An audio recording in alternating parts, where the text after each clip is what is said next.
জমে উঠেছে জাকসু নির্বাচনের প্রচারণা।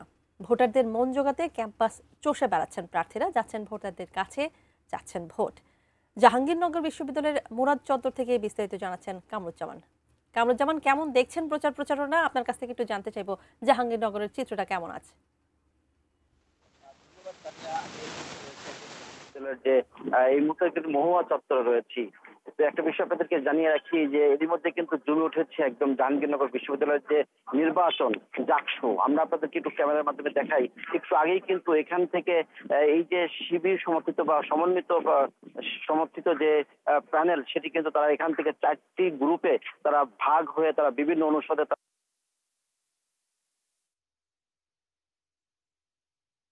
চালাচ্ছে এবং ভোটারদের কাছে দাঁড়িয়ে দাঁড়িয়ে যাচ্ছেন। আমরা একটু কথা বলতে চাই যে আসলে আপনারা আজকে কি করছেন, আর এই যে রাকসু এবং ডাকসুর যে আজকে যে আশঙ্কা, সেটাও কি জাহাঙ্গীরনগরে পড়ছে কিনা বলবেন? জি, ধন্যবাদ।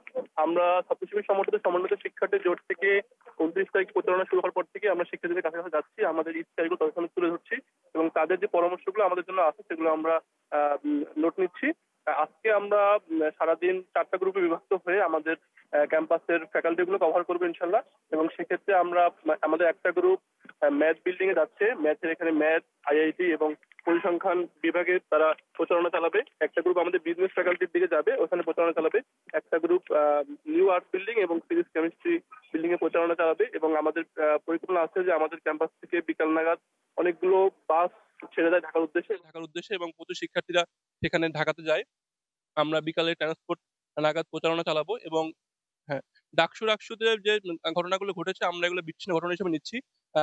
আপনারা জানেন জাহাঙ্গীরনগর বিশ্ববিদ্যালয় সকলেই একটি সম্প্রীতির বন্ধনে আবদ্ধ আছে। যেমনটি শুনছিলেন যে আসলে এই যে তাদের যে পরিকল্পনা এবং নির্বাচনের যে প্রচারণা সেটি কিন্তু একদম মানে দাঁড়ে দাঁড়ে যাচ্ছে ভোটারদের, এটাই কিন্তু আমার কাছে ছিল